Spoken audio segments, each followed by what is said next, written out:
Buenas tardes, bienvenidos y bienvenidas a este 11º Congreso de Literatura Infantil y Juvenil.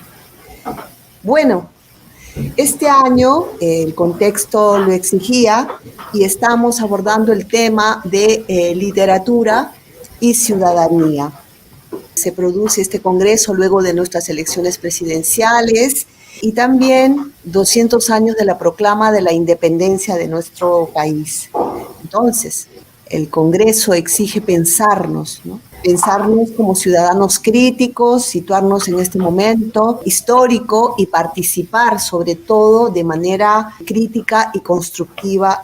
Nosotros entonces acogemos una pregunta y es que la poesía o la literatura en cualquiera de sus formas es capaz, puede llevar a enseñarnos a amar a otro, a otros, a un territorio. La literatura en cualquiera de sus formas puede hacer de nosotros personas responsables, solidarias, ¿no? Pensando en el bien común para todos por igual. Entonces, esa pregunta queda siempre rondando. Si la literatura puede hacer de nosotros mejores personas para vivir en sociedad. Y el tema que nos va a introducir a nuestro congreso va a ser la estrecha relación que nosotros creemos importante establecer entre la oralidad, la lectura, la escritura y la ciudadanía. Que tantas veces hablamos de literatura, de lectura, de libros y nos olvidamos en reflexionar el para qué y cómo. Y esa es una de las tareas fundamentales en estos momentos que vivimos, formarnos como ciudadanos críticos y constructivos y formar también ciudadanos críticos y constructivos. Entonces, quiero invitar para la primera conferencia, la conferencia inaugural, al doctor Gregorio Hernández Zamora, que él viene de México y nos va a hacer esta primera conferencia que se llama Entre letras y luchas, descolonizar y formar ciudadanos mediante la lengua del otro. Entonces, con mucha alegría, recibimos al doctor Gregorio Hernández, que algunos de ustedes han podido ya escucharlo y leer sus escritos. Adelante, por favor. Buenas tardes. Le agradezco mucho a la Casa de la Literatura Peruana, en particular a la maestra Cucha del Águila, por esta invitación que me honra muchísimo porque se da precisamente en el marco de la conmemoración de los 200 años de la independencia de Perú y realmente de la mayoría de nuestros países en este año o en estos días, así como pues con la entrada de este nuevo gobierno a Perú que puede abrir nuevas esperanzas. Precisamente tomando como idea general el tema del Congreso, que es la relación entre literatura y ciudadanía, y además esta frase de tomar la palabra, propuse este título de la plática, Entre letras y luchas, descolonizar y formar ciudadanos mediante la lengua del otro. Quiero comenzar con esta imagen que presenta una serie de carteles que han proliferado en todos nuestros países, en Colombia, en Argentina, en México, en Perú. Hay gran interés por la lectura, se han hecho campañas, se han creado programas nacionales, planes nacionales, se han creado instituciones, bibliotecas o incluso planes educativos en relación con el fomento o la promoción de la lectura en nuestros países. Y la razón es una, principalmente. Hay una situación que es real en nuestros países y en todos los países coincidimos, tanto las autoridades educativas, los maestros, la sociedad en general, que en nuestros países se lee muy poco, poca gente se interesa por ir a las bibliotecas y, como dirían los maestros de todos los niveles educativos, incluso cuando los estudiantes sí leen, pues no comprenden lo que leen. Entonces esto yo lo resumo en la frase de somos malísimos con la lectura. Sin embargo, aquí es donde comienzo a plantear algunas preguntas que me empecé a hacer hace al menos 20 años y que empecé a plantear en algunos artículos pequeños que publiqué en la prensa en México y que han dado pie pues a discusiones, porque parte del problema es cómo entendemos el problema o cuál decimos que es el problema o cuál es la causa del problema, las dos cosas, ¿sí? Entonces, una de las razones por este agudo interés en el tema de la lectura pues es porque se dice que en nuestros países se lee muy poco, ¿sí? En algunos datos que se dan a nivel internacional pues se dice que en promedio en Perú se lee 0.86 libros al año, en México 2 o 3 libros al año, lo cual es bajísimo también, comparado con la cantidad de libros que se leen en los países del norte, ¿sí? Pero más allá de la lectura, realmente hay un problema más amplio que tiene que ver con nuestra incapacidad para apropiarnos de la lengua y de la lengua escrita en particular. Y la lengua escrita abarca no solamente la lectura, sino también la escritura, ¿sí? De manera que un problema que yo identifico ya desde hace muchos años, no solo como investigador, sino también como profesor, porque he sido profesor desde hace casi 30 años, es lo que yo llamo nuestra incapacidad expresiva, incapacidad de expresarnos por escrito.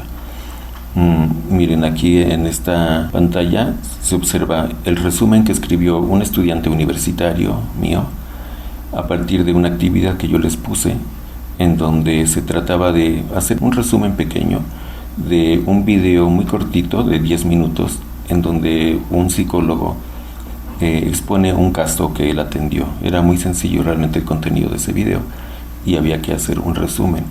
Entonces un estudiante escribió esto: el psicólogo Manuel Calviño, en su programa de televisión en Cuba, lee un texto que le entregó una persona, donde le expone que gracias a una persona pudo desempeñarse laboralmente y con el tiempo esta persona que le brindó su apoyo le pide ayuda, en lo cual él se niega y solo le ofrece un préstamo monetario. Bueno, miren, en solo 4 líneas podríamos decir que está el catálogo de todos los errores posibles de ortografía, puntuación, redacción, acentuación, sintaxis. Y esto no es un caso aislado, es casi lo típico entre estudiantes universitarios. Quiere decir que hay un problema serio porque estudiantes universitarios ya pasaron por todo el sistema escolar. Pero además de todo, este texto en particular tiene esta característica de reiterar y reiterar una palabra. En este caso, persona, persona, persona. Se habla de una persona, pero no se entiende cuál es la persona a la que se refiere, ¿sí? Y este tipo de escritos es lo que han dado lugar a memes que circulan por las redes sociales, como este que dice: el café con leche es como el café con leche porque está hecho con café con leche y sabe a café con leche. Yo exponiendo, ¿sí? Es muy parecido realmente el texto del resumen a este meme, ¿sí? O también este otro que dice: cuando lees 4 veces el mismo párrafo y no entiendes nada. Bueno, ahí vemos como hasta Cristóbal Colón se queda con ojos de plato y al ver un escrito como estos, ¿sí? Entonces, yo lo que he visto y pensado desde hace años es que parte del problema es que nosotros damos explicaciones muy simplistas, muy reduccionistas al problema, ¿sí? Y por otro lado, no nos planteamos las preguntas que realmente es necesario hacerse, porque esto es un problema masivo, ¿sí? El problema es que es un problema masivo, no es de una minoría, son las mayorías de la población en nuestros países quienes tienen grandes dificultades para leer o para escribir. Entonces yo creo que es importante que la gente que hacemos trabajo educativo en las escuelas o fuera de las escuelas nos planteemos preguntas como estas: ¿qué clase de libros se busca promover y cuáles no? ¿Qué clase de prácticas de lectura y escritura se busca inculcar y cuáles no? ¿Qué clase de cultura se busca adoptar y cultivar? Y bueno, finalmente eso nos lleva a las preguntas más esenciales y básicas, que serían para mí: ¿qué queremos que la gente lea y escriba? ¿Y para qué queremos que la gente lea y escriba? Bueno, esto porque los datos mismos de el número de libros leídos al año no es un buen dato en cierto sentido, porque oculta el hecho de que la gente sí lee otras cosas, no necesariamente libros. Pero todo el trabajo de promoción y fomento de la lectura se enfoca en que la gente lea libros. Entonces, ¿qué pasa con todo lo demás que la gente sí lee, que no son libros, ¿sí? Pero sobre todo, ¿para qué queremos que la gente lea y escriba? Bueno, se da por hecho, simplemente se da por hecho que la lectura es buena, que los libros son buenos, bonitos y bondadosos, y no se discute o no se especifica por qué queremos que la gente lea.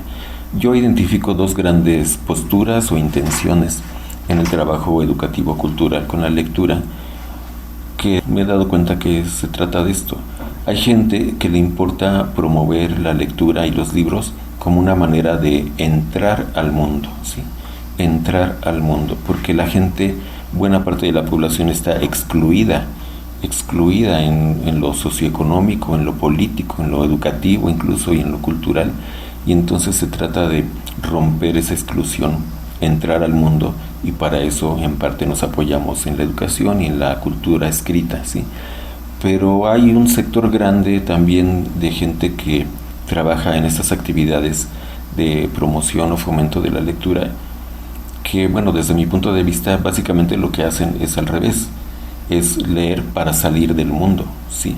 Como que el mundo se ve un lugar tan feo, tan difícil, tan complicado, que dicen, pues bueno, mejor vamos a hacer actividades de lectura para que la gente se olvide de su vida tan penosa y pase por momentos de relajación, felicidad, tranquilidad, convivencia, lo cual no está mal en sí. Pero miren, como veremos, ha sido precisamente uno de los pedagogos y pensadores latinoamericanos más importantes, Paulo Freire, quien nos ha hecho ver que, al menos en nuestros países, precisamente porque la educación y el analfabetismo es un problema de las mayorías y no de una minoría, pues se trata de leer la palabra para leer el mundo, decía él, ¿sí? Leer la palabra para leer el mundo, no nada más para evadirnos del mundo o para aliviarnos un poquito el dolor del mundo. Yo creo que la postura de Freire, resumida en esta frase, refleja justamente la idea de leer o escribir para entrar al mundo, no para salirnos del mundo. Ahora, aquí les pongo una posible definición de qué significa ser letrado. Y ya desde aquí nos distanciamos un poquito del término que comúnmente se usa, que es ser lector. El discurso y las instituciones públicas y los planes nacionales hablan de formar lectores, de promover la lectura y el libro. Bueno, nosotros hablamos de formar personas letradas, porque ya lo digo, ser letrado significa leer y escribir, no nada más leer, pero además ser letrado implica otras cosas, y esa es una posible manera de entenderlo. Como yo lo digo, es así. Ser letrado es una persona que se ha apropiado de la palabra hablada y escrita para leerse a sí mismo y al mundo, es decir, que ha encontrado su propia voz y se ha convertido en autor de su vida y actor en el mundo en el que vive. Tiene otras implicaciones más amplias que solamente leer por placer, quizás. Ahora voy a dar un ejemplo, tomando en cuenta esa definición, un fragmento de un escrito que hizo una maestra de primaria rural en México, que participó en un proyecto en el que participé hace años de alfabetización en el medio rural. Y esta maestra, Elisa, escribió lo siguiente: hablar respecto a mi experiencia en el proyecto Alfabetización Integral en el medio rural me es satisfactorio. Es una oportunidad de hablar de mí, de aproximarme a tener conciencia de mi actuar, de mi sentir, de poder comunicarme desde mi lugar como profesora de grupo, como mujer, como ser humano. Pero también debo decir que me es muy difícil, que no sé hablar en voz alta, es decir, escribir, y que nunca antes le había concedido importancia a esta actividad. Yo misma lo consideraba como un algo que les estaba destinado a otros. No había pensado en que yo también necesito hablar a través de la distancia y el tiempo. Necesito gritar. A mí me bastaba cuando mucho con escuchar, o sea, con leer. Me da vergüenza andar descubriendo el hilo negro a estas alturas, pero confieso que nunca he escrito en el sentido como ahora entiendo lo que es escribir. Nunca he dicho qué pienso o qué opino respecto a la escuela, a los niños, a un libro, a un lápiz o a una piedra. No sé hacerlo. He copiado, tomado dictado, calcado, he escrito, entre comillas, para pasar un examen. Creo que el trabajo en el aula, en el medio rural, sería muy satisfactorio con la ayuda de una biblioteca y con un docente que pueda vislumbrar que leer y escribir no son unos contenidos más dentro del programa, sino formas de irse apropiando de sí mismo y del mundo. Bueno, Es increíble cómo esta maestra vivió la experiencia por primera vez en su vida de escribir como lo está haciendo aquí, es decir, escribir auténticamente, honestamente, lo que ella piensa y siente, ¿sí? Pero además, este ejercicio le permitió darse cuenta de que leer y escribir no solo son contenidos, sino son formas de irse apropiando de sí mismo y del mundo, que es justo la idea que yo presentaba en la definición que di hace un momento de persona letrada. Ahora, ¿qué es lo que vemos cuando leemos un escrito? Esté bien escrito o mal escrito. Bueno, lo que vemos no solamente son escritos malos o buenos, o sea, escritos que tienen errores de ortografía o de puntuación o de sintaxis. Lo que vemos a través de un escrito y realmente lo que vemos a través del lenguaje, cuando una persona utiliza el lenguaje en forma hablada o escrita, lo que vemos son sujetos enteros, personas enteras en el mundo, no solamente un lector bueno o malo, un escritor bueno o malo. Sí, vemos personas enteras. El reto en educación no es solo corregir la lengua, sino formar sujetos. Es uno de los planteamientos que hemos hecho y que sí difiere en parte a las posturas predominantes en los planes nacionales de fomento a la lectura. Porque nosotros no decimos que hay que formar lectores nada más, lo que decimos es que hay que formar sujetos, gente consciente de su lugar en el mundo y que utilice el lenguaje para apropiarse de ese lugar. Entonces nosotros decimos que ese es nuestro tema, porque los sujetos no solo escriben o leen bien o mal, o no solo leen mucho o poco, también piensan, sienten y actúan en el mundo, o no piensan, no sienten y no actúan en el mundo, ¿sí? Esto tiene varias implicaciones para los maestros y mediadores. Una de ellas es que pues lo que vemos como problema y como posible solución depende de la concepción que tengamos sobre la lengua, sobre el aprendizaje, sobre los sujetos. Y también lo que hacemos dependerá de lo que queremos lograr realmente. Entonces es diferente si lo que queremos es, como dicen, fomentar el hábito o el gusto por la lectura, que si lo que queremos es formar sujetos con voz y con un pensamiento crítico. Ahora, aquí hay una preguntita que debemos hacernos. ¿Por qué nos es tan difícil apropiarnos de la palabra escrita en nuestros países? Y aquí ya pongo la palabra escrita para señalar que estamos hablando de la lectura y la escritura, los libros, las bibliotecas y todo lo que tenga que ver con la lengua escrita, ¿sí? ¿Por qué nos es tan difícil? Bueno, aquí hay una respuesta dominante en los discursos sobre la lectura, dominantes, y en el sentido común de mucha gente. La razón es porque la gente no lee, no lee porque les falta el hábito de la lectura. También se dice que la gente no lee por placer, sino por necesidad. O sea que cuando leen por necesidad y no por placer, lo cual está mal según esta postura. Y también se dice que cuando sí leen, pues no comprenden lo que leen. Esas serían como las explicaciones más comunes que se dan. Yo planteo una idea alternativa y en este sentido rara para contestar esa pregunta de por qué nos es tan difícil apropiarnos de la lengua escrita en nuestros países. Y el primer punto es cobrar conciencia de que la palabra escrita o la lengua, incluyendo la lengua hablada y la lengua escrita, son el núcleo de la cultura. Es decir, son cultura, la lengua es cultura, la escritura es cultura, por eso se llama cultura escrita ahora.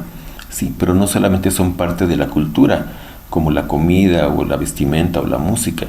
La lengua es un elemento esencial y quizás central dentro de la cultura de los pueblos.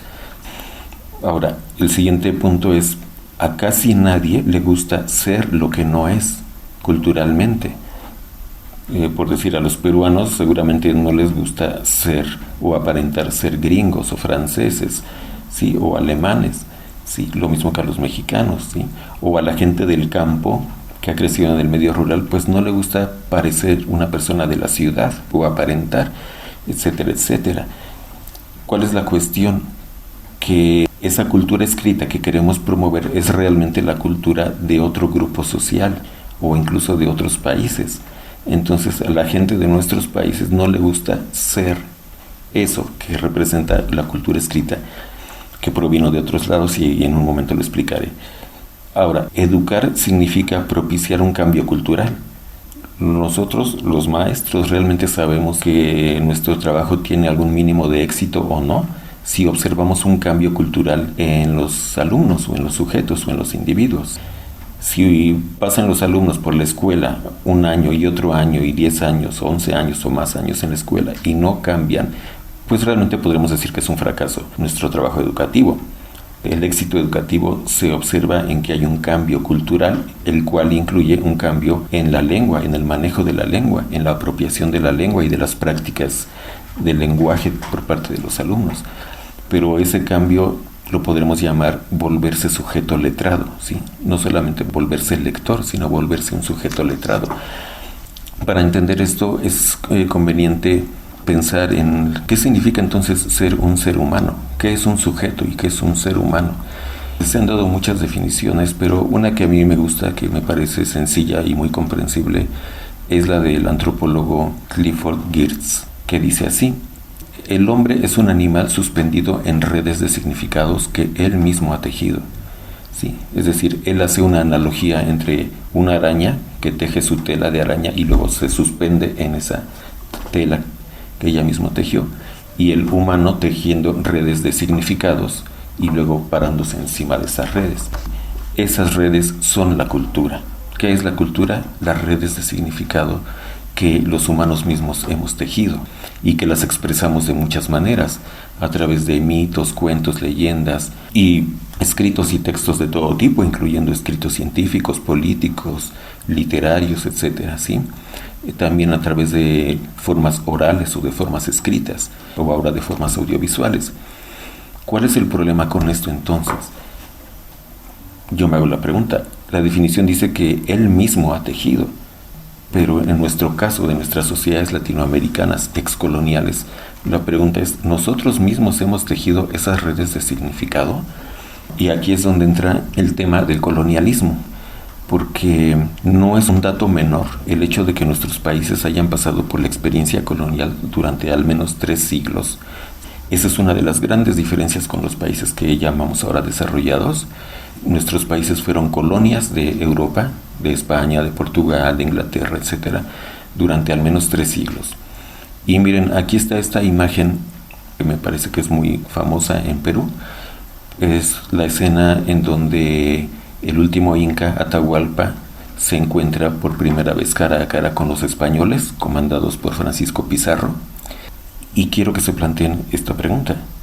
En ese instante, cuando estaban cara a cara los conquistadores con los incas, en este caso, nadie se hubiera imaginado que tiempo después y siglos después y hasta la fecha, para poder luchar contra ese colonialismo y contra la opresión colonial y después de la colonia que continuó, tendríamos que recurrir, o tendrían que recurrir en este caso los indígenas incas, a la lengua y la cultura de los conquistadores.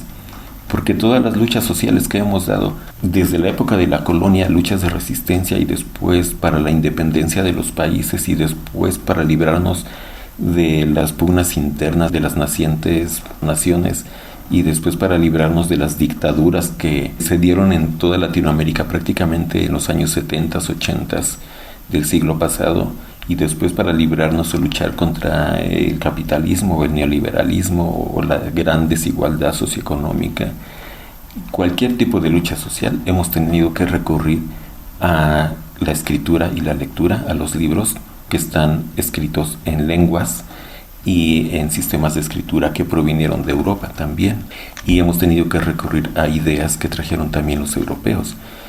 Es una paradoja y una ironía a la vez.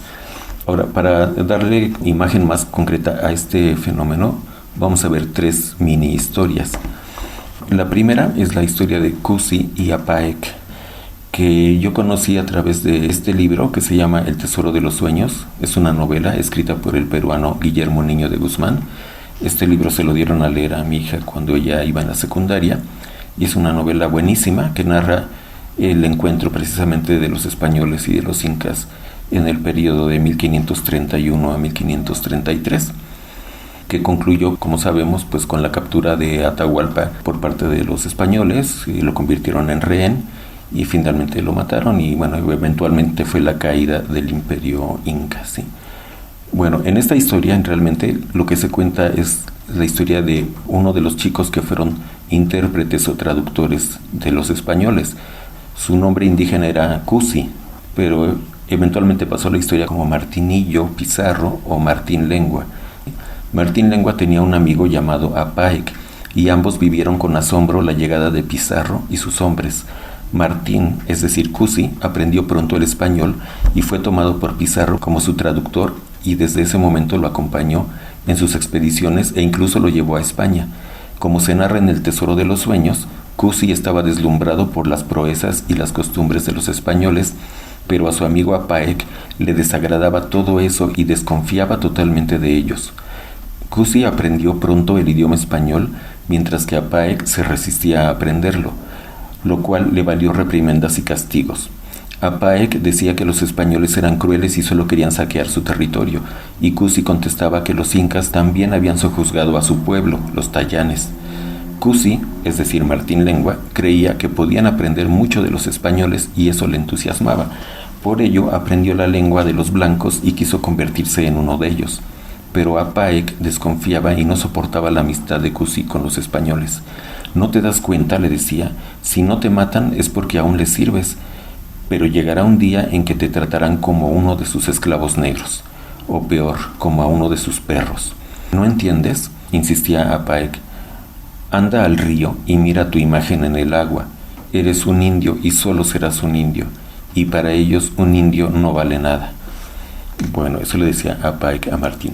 Lo que vemos aquí, por lo que me pareció tan interesante esta historia en el contexto de esta plática, es que vemos la contradicción que desde el tiempos de la conquista se dio al interior de nuestras culturas y sociedades. De manera que hubo quienes vieron con asombro a los españoles, pero a la vez con admiración, y tuvieron una actitud abierta de aprender el idioma de los españoles y otros elementos de su cultura, mientras que hubo quienes desconfiaron absolutamente y se resistieron en absoluto a asimilarse a la cultura de los españoles. Bueno, lo que yo digo es que todavía estamos en esas. Todavía hay un sector muy grande de la población que se resiste a asimilarse culturalmente a lo que considera que no es su cultura, ¿sí? Vamos a ver una segunda historia que tiene que ver con unas noticias que se dieron en semanas recientes en Canadá. No sé si se enteraron ustedes, pero fueron incendiadas varias iglesias católicas en el territorio de Canadá. Y hay un video de un albañil mexicano que es migrante en Canadá y que también es un youtuber, y él explica cuál es la situación, por qué se dio eso de incendiar iglesias en Canadá. La historia comienza en los inicios de Canadá. Estaban en el apogeo de la colonización europea y muchas personas se estaban mudando de Europa hacia acá, hacia Canadá. Estos inmigrantes europeos, al llegar a ser la mayoría de la población y tener el control del gobierno, decidieron que los nativos aborígenes canadienses eran un problema, porque no hablaban su idioma, no practicaban su religión y no profesaban su cultura. Así que el gobierno de Canadá, en conjunto con la policía montada y la Iglesia Católica, decidieron que para resolver este problema, la única opción era integrar a todos los aborígenes canadienses a que fueran y pensaran y hablaran como ellos, forzarles una integración a la cultura anglo-canadiense. Este señor fue una de las mentes maestras detrás de este plan. Como él lo dijo, y repito lo que él dijo, tenemos que sacar al indio del niño. El plan era que todo niño mayor de 5 años iba a ser sacado de su hogar por la fuerza, aunque los padres se rehusaran, e iba a ser llevado a una institución en el que solo iba a hablar inglés y no podían profesar su cultura, e iban a evangelizarlos y adaptarlos. A estos lugares se les puso como nombre escuelas residenciales, pero no eran escuelas y tampoco eran residencias. Vamos a llamarles por su nombre: campos de concentración y genocidio infantil en Canadá. Las cosas por su nombre. Bueno, lo del incendio de las iglesias se dio porque en estos últimos meses y semanas se encontraron cientos de cadáveres de niños enterrados en fosas comunes alrededor de esas iglesias, ¿sí? Esas iglesias que en parte fueron lo que oficialmente se llamaban escuelas residenciales. Cientos de niños, y no se sabe realmente cuántos, pueden ser miles, niños indígenas que fueron arrebatados de sus familias, murieron en esas escuelas por muchas razones, por enfermedades, porque los golpeaban, porque los obligaban a asimilarse culturalmente, los castigaban si decían algunas palabras en su lengua nativa, porque muchos quisieron fugarse y se congelaron, etcétera, etcétera, sí. Pero lo que estamos viendo aquí es un espejo para mirarnos nosotros. Es exactamente la misma situación que se vivió en México durante la colonia, o en Perú, supongo, y después de la colonia. Muchos maestros incluso hasta la fecha no ven esto, no ven que la educación, el sistema educativo en sí, ha sido un mecanismo de asimilación cultural. Podemos analizar las virtudes o los problemas que eso tenga, pero de hecho lo es, porque es asimilar las culturas nativas hacia las culturas dominantes europeas. Bueno, vamos a ver un último ejemplo con un fragmento cortito de un artículo escrito por una indígena nativa de Estados Unidos, que se llama Marlinda White Calauti. Ella escribió un artículo titulado Reflexiones sobre la lectura entre los nativos americanos, una semilla, una herramienta y un arma. Ella dice: debido a que la palabra escrita fue a menudo utilizada para desacreditar la cultura de los nativos americanos o para robarnos nuestros derechos, algunos consideran que leer y escribir son actividades del hombre blanco. La historia de la educación indígena muestra que la instrucción en las prácticas de lectura y escritura del hombre blanco trajo consigo prácticas dañinas de adoctrinamiento, asimilación y colonización. La experiencia escolar entera fue dolorosa por el racismo institucionalizado y su objetivo de quitarles lo indio a los alumnos. Bueno, no sé cómo sea en Perú, pero en México durante todo el siglo XX y todavía buena parte de este siglo, la frase de quitarle lo indio era muy común en el lenguaje mexicano. Cuando una persona se consideraba que era pobre, ignorante, inculta, pues se le decía que era un indio. Y la manera de cultivarlo y educarlo era quitándole lo indio, ¿sí? Esa frase se usaba mucho públicamente, pues en todos lados. Ha sido hasta muy reciente que se empiezan a cuestionar esas formas de racismo lingüístico, digamos. Entonces, ¿a qué nos lleva esto? A constatar que lo que solamente hemos calificado como llevar la educación y la cultura al pueblo o a los pueblos, en buena parte ha sido un trabajo de colonialismo cultural y educativo. Ahora, no necesariamente es algo negativo. El punto es que no tenemos conciencia de eso, y hay algunos aspectos en los que sí es negativo. Básicamente es convertir, como lo muestran estas fotos, por decir, una familia indígena en una familia educada y culta, que básicamente lo que hizo fue occidentalizarse, ¿no? O un individuo, ¿no?, que era un indígena nativo y ahora usa traje y se peina, se corta el pelo, y básicamente se parece un poco a como yo ando vestido en este momento y peinado. Es una cierta forma de colonización. Ahora, ¿cuál es el problema con esto? Que apropiarse del lenguaje, y cuando digo apropiarse del lenguaje me refiero de la lengua en sí, en este caso el español, que se convirtió en nuestra lengua nacional, pero también del español hablado y escrito. No es solamente una cuestión de tener buenos hábitos de lectura o un gusto y placer por los libros escritos en español. Implica un dilema cultural. ¿Por qué? Porque convertirse en sujeto letrado no es solo un proceso psicolingüístico o cognitivo, sino centralmente una experiencia cultural e ideológica que implica adoptar y asimilar la lengua, la cultura y las ideologías del otro dominante, ¿sí? ¿Quién es ese otro dominante? Pues la gente que vino de Europa y que eventualmente se convirtió en las clases dominantes en nuestros países. Tan dominante que las lenguas que trajeron de Europa, como el inglés, el español o el portugués, son las que hablamos ahora, son nuestra lengua. Entonces, cuando nosotros decimos nuestra lengua, yo le pongo comillas, porque resulta que los alemanes hablan alemán, los rusos hablan ruso, los chinos hablan chino, los ingleses hablan inglés, los españoles hablan español, pero los peruanos hablan español, los mexicanos hablan español y no mexicano. Es un poco raro, ¿no?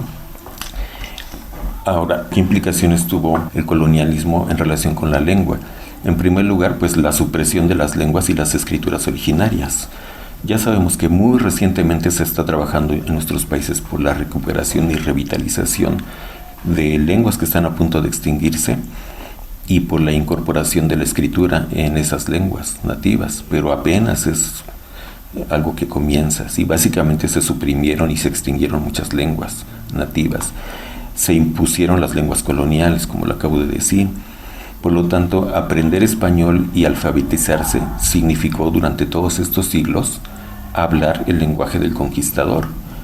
Por eso yo mencionaba en esa imagen famosa de Atahualpa cara a cara con los españoles. ¿Quién se hubiera imaginado en ese momento que para cultivarse, educarse y alfabetizarse siglos después habría que hablar el lenguaje de esos mismos conquistadores? El resultado histórico y socioeducativo de esto es que olvidamos lo viejo y no aceptamos ni dominamos lo nuevo. ¿Por qué olvidamos lo viejo? Porque ya casi nadie habla lenguas indígenas en nuestros países. La gran mayoría de la población en México no habla lenguas indígenas, y los pocos indígenas que sí conservan su lengua la ocultan, la hablan solamente en espacios privados e íntimos. Ya no se las pasa ni siquiera a sus hijos, porque los jóvenes lo que quieren aprender ya no es ni siquiera es español, sino inglés, ¿no? Y no aceptamos ni dominamos lo nuevo porque pues la gente no es buena en la lengua española, como ya lo explicamos. No somos buenos para leer ni para escribir, y ni muchas veces ni para comunicarnos oralmente en español.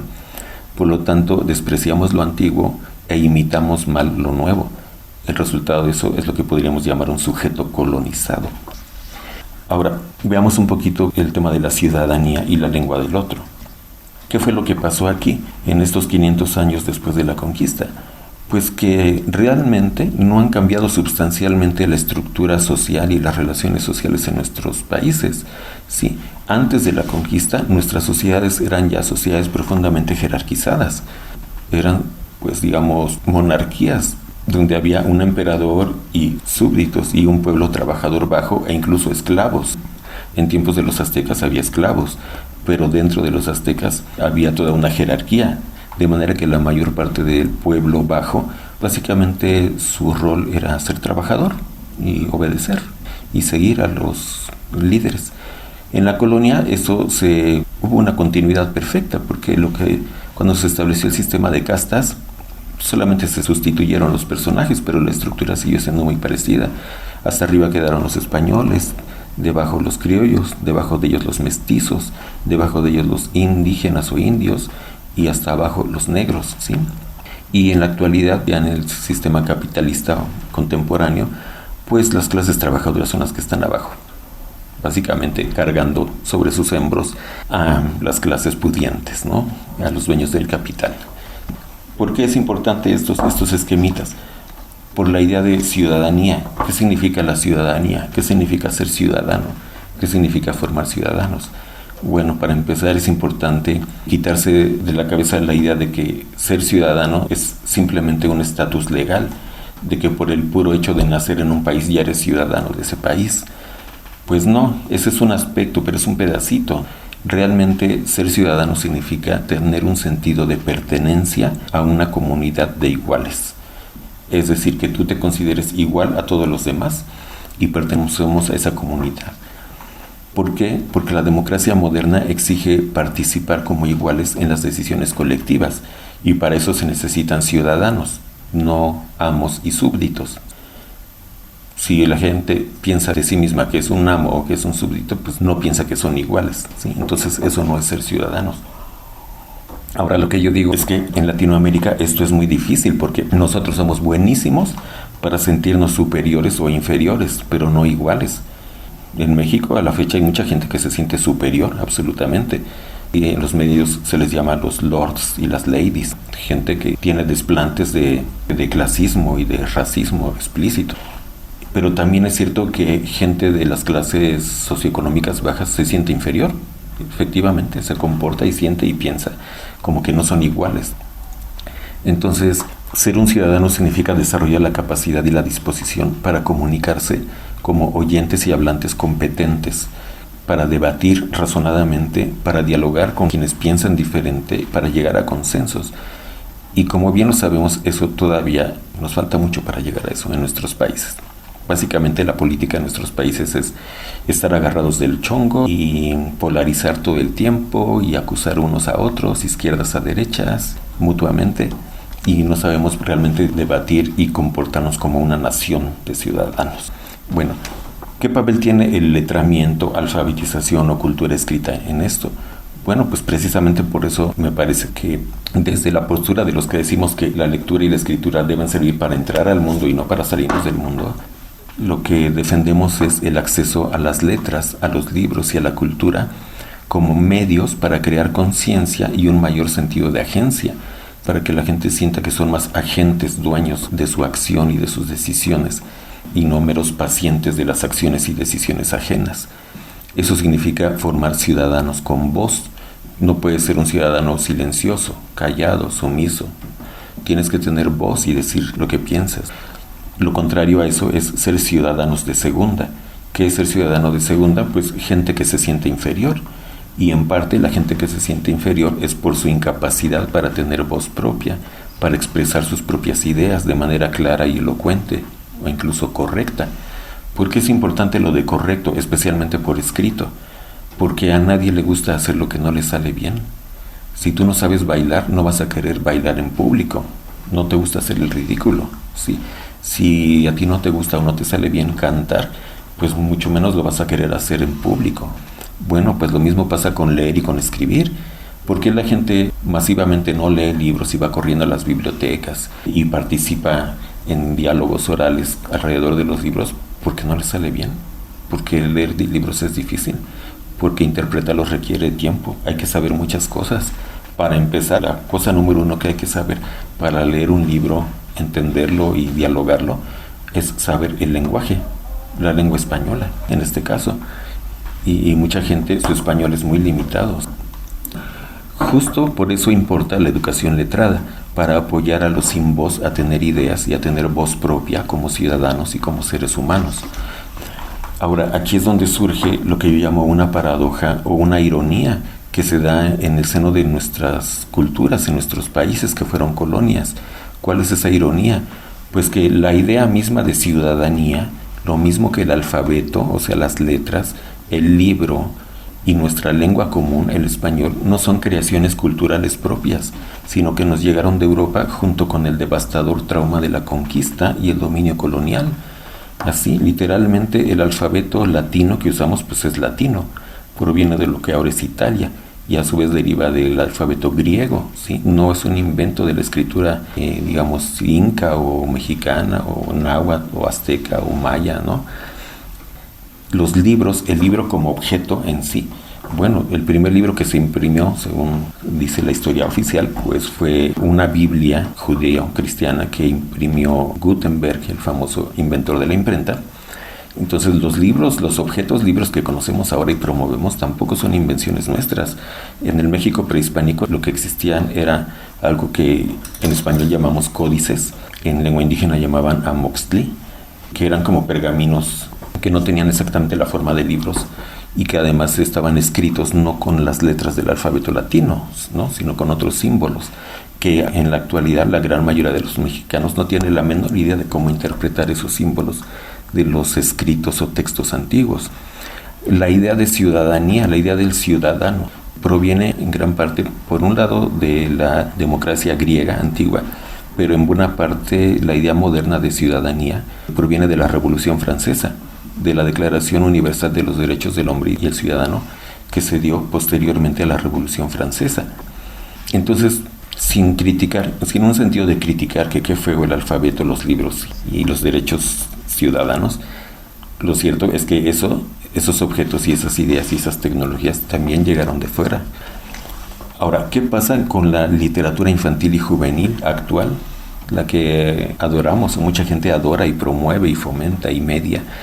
Pues que la gran mayoría de los autores y de los textos de lo que se conoce como la mejor literatura infantil y juvenil son también de origen extranjero, en particular europeos y norteamericanos, ¿sí? Por ejemplo, Roald Dahl es un autor británico, ¿sí? Es el autor de libros como Matilda o Charlie y la fábrica de chocolates. Anthony Brown es un británico también, Sí, sus libros son famosísimos, están en todas las ferias de libros y en las bibliotecas de literatura infantil en nuestros países. Melanie Watt es la autora de La ardilla miedosa y otros libros. Ella es canadiense, ¿sí? Max Belthuis, él es holandés y es el autor de los libros de Sapo y el forastero, Sapo enamorado y otros muchos, ¿sí? Oliver Jeffers es australiano-irlandés, también un autor muy reconocido y utilizado aquí por los mediadores de lectura. Los alemanes Michael Ende, autor de Momo, La historia interminable y otros, o Wolf Ehlbruck, ¿sí? El autor de El topito virolo o La gran pregunta y muchos otros libros, ¿sí? Todos estos libros son de los que usamos actualmente en lo que llamamos el fomento a la lectura, especialmente con niños y jóvenes. Ahora, cuando yo digo esto, que provienen de autores extranjeros también, no quiero sugerir que debamos rechazar o siquiera sospechar de este tipo de autores y obras. En lo personal, como lector, como maestro e incluso como padre, he usado y disfrutado mucho este tipo de obras y tengo mis propias ideas de por qué son obras tan exitosas y apreciadas por educadores y mediadores en nuestros países.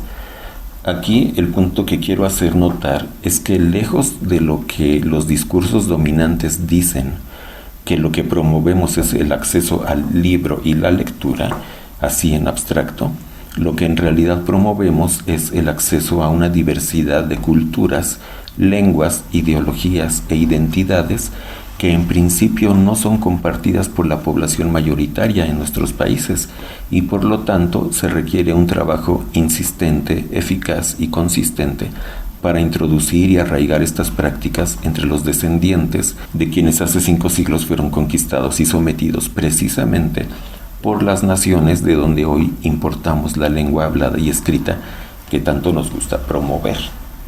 Y hablo en primera persona plural porque yo también como profesor e incluso como padre de familia pues aprecio este tipo de material, pero es importante tener conciencia que los sectores socioeconómicos bajos, urbanos y rurales, para ellos esto es cultura externa a la fecha, ¿sí? No es su propia cultura, entonces nuestro problema es en cierto sentido convertirlos a este tipo de valores culturales. Este tipo de reflexiones me llevaron en algún momento en una de mis clases que doy en la universidad, una clase de cultura contemporánea, a escribir este pequeño texto que lo que dice es que la cultura y la lengua son casi lo mismo, y lo que dice es esto: todo símbolo y toda palabra que no reconozco no significa, y lo que no significa no es mío, ni yo le pertenezco. Alienación es arrancarme de lo mío y volverlo extraño. Cultura es aquello que me pertenece y me significa. Cultura es el reflejo mío en el espejo de los otros.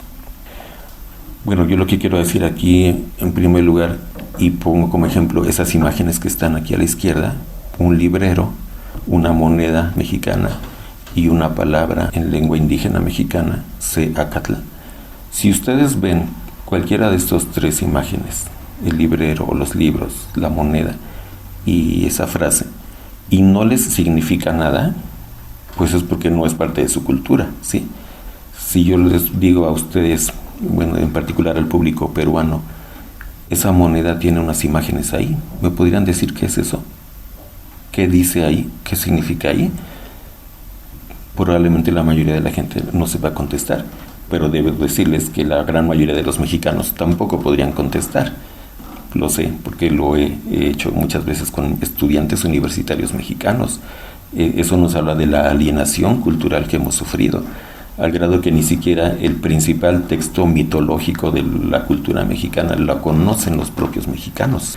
Lo que esa imagen representa es el centro de la Piedra del Sol, el principal vestigio arqueológico sobreviviente de la conquista, que está en el Museo Nacional de Antropología en la actualidad.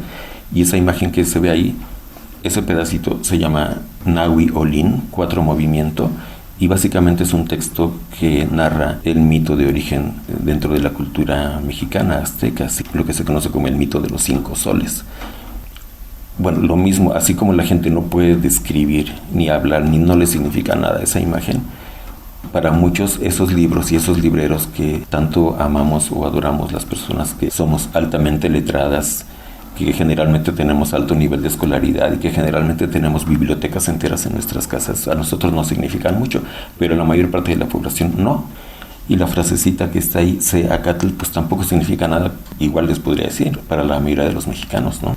Seacatl significa uno caña, es una fecha, es el año en que llegaron los conquistadores a México. Coincidió con un mito de retorno del dios Quetzalcóatl, ¿no? El mito decía que en el año uno caña regresaría el mítico dios Quetzalcóatl. Y casualmente en 1519 vino a aparecer Hernán Cortés en México, ¿sí? Fue muy parecido a la historia de los peruanos o de los incas, ¿no? Que creyeron que los españoles o que Pizarro era el Viracocha, hasta donde tengo entendido. Bueno, está el tema de las letras y luchas. ¿Por qué yo le llamé letras y luchas a esta conferencia? Pues porque toda nuestra historia, podríamos decir, realmente después de la conquista, por la emancipación de las naciones, de los pueblos y también de los individuos, ha pasado por procesos de luchas sociales. En esos procesos de luchas sociales siempre han tenido un lugar preeminente los libros y las ideas y las letras, igualmente provenientes de Europa, ¿sí? Todos los próceres de nuestras independencias, como Bolívar, Hidalgo, San Martín, y las mujeres importantes también en esos procesos, ¿no? Como Micaela Bastidas o Policarpa Salvatierra, etcétera, etcétera. Han sido personas letradas, han sido personas que recibieron libros e ideas que provenían de Europa, ¿sí? Aquí hay unos cuantos libros importantes en nuestra historia latinoamericana de luchas. Bueno, ahí hay uno que parecería que no forma parte de estas luchas, el libro del filósofo alemán Kant, La filosofía de la historia. Ahorita les digo por qué es importante. Pero bueno, aparece Paulo Freire, La pedagogía del oprimido, es parte de estas luchas latinoamericanas. O desde La brevísima relación de la destrucción de las Indias, de Fray Bartolomé de las Casas, que escribió en 1552. Ahora, ¿por qué es importante el libro de Kant? Fíjense lo que decía Kant en 1784. Este libro es considerado el manifiesto de la Ilustración en Europa, ¿sí? Dice: la Ilustración es la liberación del hombre de su culpable incapacidad. La incapacidad significa la imposibilidad de servirse de su inteligencia sin la guía de otro. Esta incapacidad es culpable porque su causa no reside en la falta de inteligencia, sino de decisión y valor para servirse por sí mismo de ella sin la tutela de otros. Sapere aude, ten el valor de servirte de tu propia razón. He aquí el lema de la Ilustración. Bueno, esta idea tan simple aparentemente de piensa por ti mismo, ¿sí? Pero además no solo pienses por ti mismo, sino de hazlo públicamente, no en secreto. Bueno, eso dio origen a una gran revolución que se llamó la modernidad en Europa, ¿sí? Y esas ideas de la modernidad vinieron llegando a los criollos en América y les hizo pensar, ¿por qué nosotros seguimos siendo tutelados por España? Si los que vivimos acá somos nosotros. Y bueno, entre otras cosas, libros e ideas como estas desataron pues las luchas de independencia en nuestros países. Lo mismo hicieron los indígenas zapatistas en México en 1994, cuando se levantaron en armas. Escribieron miles de documentos. Uno de los principales es esta primera declaración de la Selva Lacandona. Es un documento increíble, importantísimo, ¿sí? Los movimientos feministas más recientes, que si ustedes recuerdan, el año anterior a la pandemia estaba un auge tremendo en muchos países, en Latinoamérica, en Asia, en muchos lugares del mundo, de movimientos feministas. Y buena parte de esos movimientos feministas tenían como fuente de inspiración y de ideas, pues escritos de mujeres también, ¿no? Como por ejemplo los libros de la francesa Simone de Beauvoir, ¿sí? Entre muchos otros. Y no quiero reducir, cuando hablo de letras y luchas, solo a los textos y a los libros.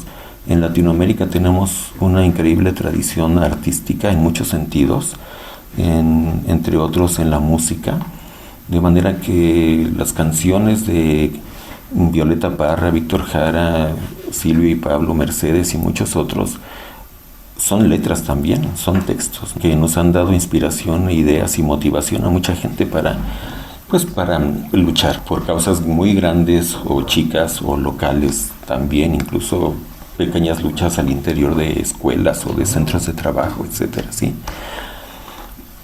Bueno, yo sé que para los maestros siempre la pregunta es, bueno, ¿y cómo? ¿Cómo hacemos todo eso? Eso es entrar al tema de la pedagogía y la didáctica, y es todo un tema que con gusto lo podríamos platicar en otro momento. Pero por ahora quisiera cerrar compartiendo esta cita de una mujer que a mi juicio es de las más brillantes y lucidas en la actualidad. Se llama Yayo Herrero, es una española ecologista, que ella dice: la escuela es un importantísimo lugar de disputa de la hegemonía cultural. Bueno, la dejo así tal cual como lo dice, y yo aquí dejo la palabra a quienes gusten dialogar con nosotros. Muchas gracias, Gregorio. Realmente con muchas interrogantes, creo yo, también muchas preguntas del público. Yo me quedo con las preguntas que haces, el poco cuestionamiento que a veces hacemos a esos lugares comunes cuando afirmamos, ¿no? Cuando no leemos, no nos preguntamos el por qué y tampoco nos preguntamos sobre todo el para qué leer, ¿no? Nos has dado nuevos enfoques, nuevos marcos, el de ciudadanía que lo completas, el de la misma lectura. Por ejemplo, yo retengo el hecho de que siempre hablamos de fomentar la lectura y tú propones formar sujetos letrados. Creo que ese es el corazón de gran parte de la conferencia, en el cual educar no es solamente formar a leer, sino educar íntegramente al sujeto. Y nos queda pocos minutos para las varias preguntas que tengo aquí, como por ejemplo el de Matilde Capuzmana, que estaba hablando de que los primeros datos que diste sobre lo poco que se lee, ¿no? Preguntaba si esa medición estaba basada solo en obras literarias y por qué no pensar en leer todo tipo de lecturas. Por supuesto, otra pregunta era cómo promover la escritura, puesto que estábamos hablando justamente de la escritura, en los ejemplos que dabas, en las dificultades que presentabas, ¿no? Con las personas con respecto a la escritura. Otra persona, Remedios Rivera, dice: hay personas que leen mucho, pero tienen dificultades para redactar. ¿Cómo lo explica usted? Leda Quintana nos acompañaba, es una especialista también de la lectura, y nos sugería la lectura de un mito de Alejandro Ortiz Rascanieri, que es discípulo de José María Arguedas. ¿Por qué los niños no quieren ir a la escuela? Un mito, ¿no? Y luego otra pregunta que tenía que ver con la interculturalidad, ¿no? ¿Cómo es que ella interviene en los proyectos de lectura y escritura? Andrés Jiménez pregunta cómo podría entonces llevarse a cabo desde una renovación y una transformación de las agendas de fomento a la lectura, una descolonización de los sujetos en América Latina. Pati Ortiz, ¿por qué a los estudiantes de secundaria no les gusta la literatura en general? Es solamente la literatura comercial, dice, ¿no? Y antes de darte la palabra, porque después creo que ya no tendré tiempo de tomarla, yo quería resaltar algo que al comienzo me había quedado como poco claro, ¿no? El hecho de que nadie quiere, a nadie le gusta ser lo que no es. Y en realidad, en los ejemplos que dabas, pues en nuestro país en general, o en muchos lugares, generalmente queremos parecernos. Parecernos a otros, ¿no? Y creo que al final sí tú pudiste ya explicar mejor. A nadie le gusta hacer lo que no le sale bien. Yo me quedaría más con esa frase en realidad, porque en la primera casi siempre estamos aspirando a hacer esos modelos que se nos muestran como exitosos, tanto a nivel del éxito a nivel económico, profesional, de la belleza, de los conocimientos, ¿no? Entonces, me gusta quedarme con esto. A nadie le gusta hacer lo que no le sale bien, y toda la explicación que diste alrededor, que para todos los que nos han acompañado y los que no han podido y que nos acompañan después, me parece importante que esta conferencia esté grabada, porque merece ser vista varias veces para poder profundizar en cada uno de los bloques que has abordado. Y espero que de alguna manera sí puedas tocar ese cómo que muchas de las personas han estado preguntando. Pero ¿cómo, no? Bueno, mira, comenzaré por la última, que fue tu comentario, lo de que si no nos gusta ser o hacer. Son las dos cosas. Al final hablé del hacer, el hacer. Sí. Es cierto que a nadie le gusta hacer lo que no le sale bien, especialmente en público. Pero incluso si no es en público y no te sale bien, tampoco lo quieres hacer. Por ejemplo, si tú no cantas bien, no vas a querer cantar ni siquiera aunque estés tú solito. O sea, sientes que te da vergüenza contigo mismo, ¿no? Pero si es en público, peor, ¿no? Entonces, si algo caracteriza a la lengua escrita y a la cultura escrita, por decirlo así, como medio instrumento de liberación o de participación ciudadana pública, es lo público. Es lo que dice el texto de Kant. O sea, si algo demanda la ilustración, es la posibilidad de hacer uso público de la razón. ¿Y cómo haces uso público de la razón? Hablando o escribiendo, ¿sí? Pero como eso no le sale bien a mucha gente, ni hablar ni escribir, pues no lo quiere hacer. Y bueno, tampoco leer, ¿no? De paso.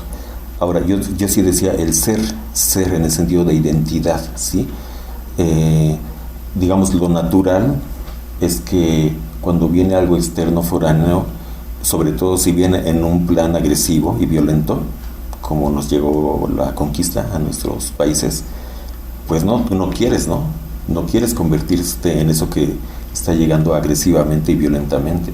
Además llegó de la manera más brutal posible. Sin embargo, efectivamente, ahí es donde se presenta el fenómeno de la alienación cultural. Exactamente, ese es uno de nuestros problemas culturales, que eventualmente en lo que caímos fue en un proceso de alienación, en donde llegamos a admirar y aspirar lo extranjero, a darle la bienvenida a lo extranjero y a despreciar y olvidar lo propio, ¿no?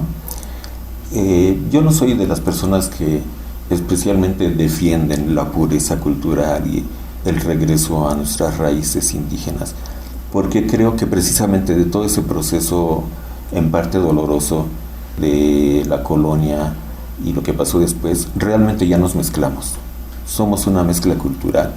Ya no nos podemos quitar de encima el español como la lengua principal que nos une como latinoamericanos, por ejemplo, ¿sí?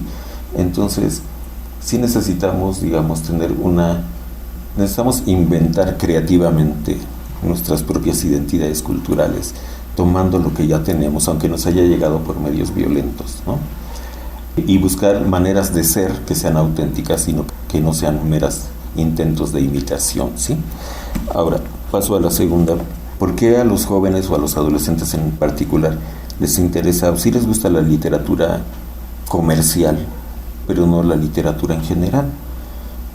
Hay muchas razones, pero yo diría porque la literatura, lo mismo que el cine o las artes plásticas, son expresiones que requieren de ciertos esquemas estéticos, ¿sí? O sea, a ti te tiene que gustar, y normalmente a la gente lo que le gusta es lo que más conoce. Normalmente lo que uno desconoce no le gusta. No te gusta porque ni siquiera lo entiendes. Entonces, el problema con la literatura comercial, lo mismo que con el cine comercial, los programas de televisión comerciales, es que todo eso llega cotidianamente, todos los días, a todas horas. Es un bombardeo sistemático, permanente, ¿sí? En psicología hay un concepto que se llama el efecto de simple exposición. Significa que cuando una persona está expuesta a un estímulo permanente, así, todo el día está escuchando una cosa, día y noche, todos los días, eventualmente te llega a gustar. Lo incorporas y dices, qué bonito suena eso, ¿sí? Bueno, si esa música horrible comercial te la pasan todos los días, o los cuentos, o lo que llamamos la literatura comercial o barata, porque esa literatura además está ligada también a canciones, a programas de televisión, a películas de Hollywood, etcétera. Tú lo conoces, te empapas de eso, sí. Yo lo he comprobado con estudiantes universitarios.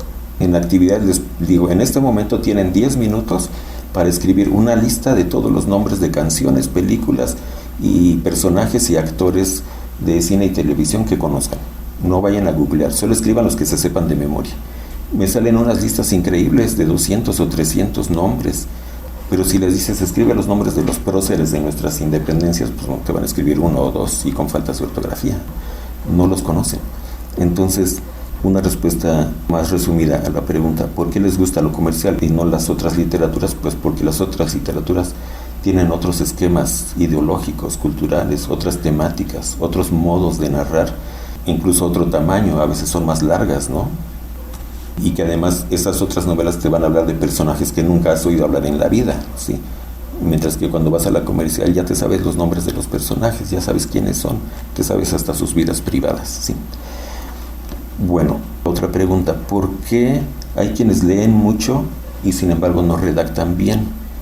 Bueno, eso yo lo he comentado muchas veces, y ese es uno de los problemas que yo veo en los discursos del fomento a la lectura, que se dice, incluso hay memes como parte de esos discursos, de que las personas no saben escribir porque no leen. Pues no, no es así. El lenguaje es igualito que la música o que la pintura. Tú puedes pasar tu vida entera escuchando música y no saber música. No sabes hacer ni una sola canción. Te dan un instrumento, no lo puedes tocar. Te dicen, inventa una canción. No, yo no soy compositor. Es lo mismo que con la lengua. Puedes estar toda tu vida, desde que eres bebé, viendo y oyendo programas de televisión y películas en inglés, por ejemplo, y no sabes inglés.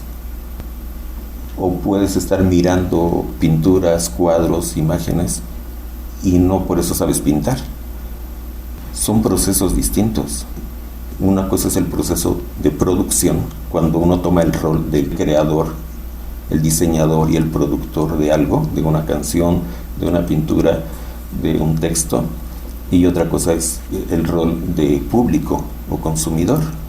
Cuando estás en el rol de público o consumidor, puedes estar todas las horas del mundo ahí. Como yo les digo, yo conozco a muchísima gente que son excelentes mediadores de lectura en México, gentes que tienen bibliotecas enteras y se las saben de memoria, pero no conozco todavía a alguien que haya hecho siquiera un libro, un solo libro chiquito de 10 páginas, ¿sí?, de literatura infantil y juvenil. La gente misma se acostumbra al rol de ser público. Entonces es diferente el proceso, y nosotros lo vemos con los estudiantes en todos los niveles, pero en particular entre los universitarios, porque los estudiantes universitarios, y en particular los de posgrado, pues ya pasaron por todo el sistema escolar, han leído muchísimo, y eso no les desarrolló su capacidad para escribir y redactar en forma coherente, lógica. Son dos procesos diferentes. Y bueno, una última que yo anoté sobre si es conveniente solo promover la literatura, o sea, la lectura de textos literarios o también de otros tipos de texto. Bueno, yo digo que si uno está pensando en el sujeto letrado, una cosa es promover la literatura. Entonces lo que tú promueves es como un público, una audiencia para obras literarias. Sí, es totalmente válido. Yo puedo hacer un círculo de apreciación musical, y yo puedo decir, lo que quiero en este círculo de apreciación musical es que escuchemos obras de la música clásica europea y les voy a enseñar cómo apreciar esa música. Y ya, sí. Pero si lo que quiero no es desarrollar una apreciación musical, sino formar músicos, es otro proceso totalmente distinto. En el caso de la lectura, si lo que quiero no es solamente formar una apreciación literaria, lo cual no descalifico, es un aspecto muy bonito y muy importante, pero si lo que quiero es formar ciudadanos o sujetos letrados o como le queramos llamar, pues necesitamos abrirnos a una gama mucho más amplia de textos, de géneros, de contenidos, de discursos. Y en esto realmente, como yo lo he podido ver ya también como maestro, nosotros tendemos a dividir tajantemente, ¿no? Por un lado la literatura, lo que llamamos ficción, y por otro lado los textos informativos que no son de ficción, sino de realidad. Bueno, yo lo que veo es que realmente todas esas obras tocan los mismos temas, hablan de lo mismo pero en distinto modo, y prácticamente todas las obras de ficción, hasta las más ficticias que conozco, como el libro de la historia interminable de Michael Ende, que uno diría que es pura fantasía absolutamente. No, realmente todos los libros de ficción, incluyendo la mayoría de los de literatura infantil, tocan a los temas humanos fundamentales de la vida real de los humanos. Entonces uno puede estar abordando la misma temática. Por decir, este libro de la ardilla miedosa, famoso, habla en parte de el miedo que tienen las personas, por decirlo así, de salir de su zona de confort, de su pequeñito mundo conocido. Salirse tantito de ahí les da un miedo enorme y no se atreven a dar el paso. Pero esto se cuenta a través de la historia de una ardilla que vive permanentemente en su árbol, ¿no?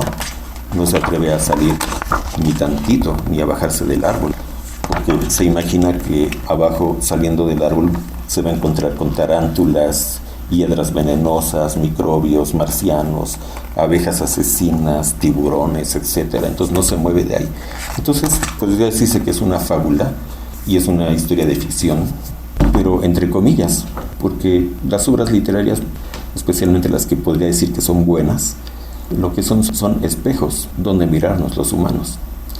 Y también sabemos que cuando lo vemos desde el lado de ser escritor, todos los escritores te lo dicen, mis obras son en gran parte autobiográficas. Realmente estoy contando ahí mi vida, mis miedos y mis sueños, mis temores y mis ensoñaciones, ¿no? Pero me inventé un personaje y un escenario. Entonces no hay una separación tan tajante. Ese es un problema, yo creo, tanto entre los mediadores como en los educadores en las escuelas. Creer que son cosas totalmente distintas. Entonces que no, que lo bueno es leer la literatura y que qué malo y qué aburrido leer textos informativos. Creo que también se refería al tema de la medición, ¿no? Que se suele medir en cuanto a la lectura, a las cifras iniciales, que cuando se hacen las encuestas se toma en cuenta de cuántos libros leen y se refieren generalmente a la literatura, ¿no? Y creo que nos va quedando corto el tiempo, no sé si nos quedamos 5 minutitos más para la pregunta de Andrés Jiménez, sí, y la de Leda Quintana, que dice cómo podría entonces llevarse a cabo desde una renovación y una transformación de las agendas de fomento a la lectura, una descolonización de los sujetos en América Latina. O sea, es un programa que te están pidiendo, pero bueno, igualmente Leda Quintana, ¿qué rol tiene la interculturalidad en el abordaje de la cultura escrita en proyectos de mediación de lectura, ¿no?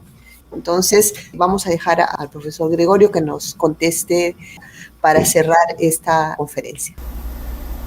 Bueno, exacto, ¿no? Definitivamente es importante diferenciar la población con la que uno trabaja. Es diferente a trabajar con niños pequeños, niños grandes, que con adolescentes, jóvenes o adultos o personas ya mayores. Hay obras muy particularmente buenas para todas las edades, aunque en particular lo que se llama la literatura infantil y juvenil es buenísima para cualquier edad. Ahora, sobre la agenda, yo creo que el núcleo de unas nuevas agendas en nuestros países es la idea central o las ideas centrales que le den forma, ¿sí? Y esas ideas centrales dependen en parte de qué concepción tenemos, de qué cosa es leer, y qué cosa es escribir, qué cosas son los textos, pero también, como decían las preguntas iniciales que puse en la diapositiva donde sale un perrito, ¿qué queremos que la gente lea y escriba? ¿Y para qué queremos que la gente lea y escriba? Entonces yo dije ahí como una posible respuesta, hay dos grandes visiones, las que dicen hay que leer para salirnos del mundo. Aquí en este mundo es puro sufrimiento, dolor y ansiedad, entonces vamos a crear pequeños espacios de convivencia, socialidad y felicidad con el pretexto de los libros, ¿sí? Mientras que hay otros que dicen, no, hay que leer para entrar al mundo, porque toda nuestra vida entera es pura exclusión, nos excluye el sistema económico, el sistema político, la educación, los espacios buenos de la sociedad y de la vida, digamos que están reservados para las clases altas, que en gran medida también son clases raciales, ¿no? Entonces, sí hay gente que diga, no, lo que queremos es salir de la exclusión, y para salir de la exclusión necesitamos entrar a esos espacios sociales, institucionales y culturales que se nos cierran, pues necesitamos cultivarnos en ese sentido, o sea, apropiarnos de la lengua, apropiarnos de los textos, que finalmente no son fin en sí mismos, sino son el medio de ideas y de desarrollar capacidades como la capacidad de imaginar futuros posibles, y que no tengamos que depender de que venga un líder político y nos diga el camino es este, ¿sí? Y lo de la interculturalidad, bueno, se puede decir que es un tema emergente en nuestros países, o sea, ya está en marcha, por distintas vías ha surgido, en buena medida pues por iniciativas de los propios grupos indígenas.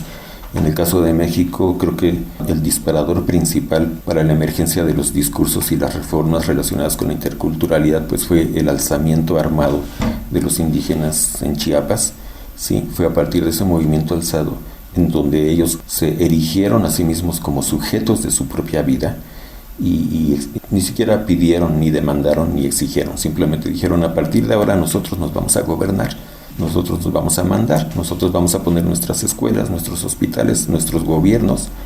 Bueno, fue a partir de ese movimiento que el mismo gobierno y otras instituciones empezaron a hablar de interculturalidad y más bien interpretaron como que lo que querían esos indígenas era pues que se reconociera la pluralidad de culturas y de lenguas del país. Se hicieron reformas y bueno, en muchos países ha empezado a hablarse totalmente de interculturalidad.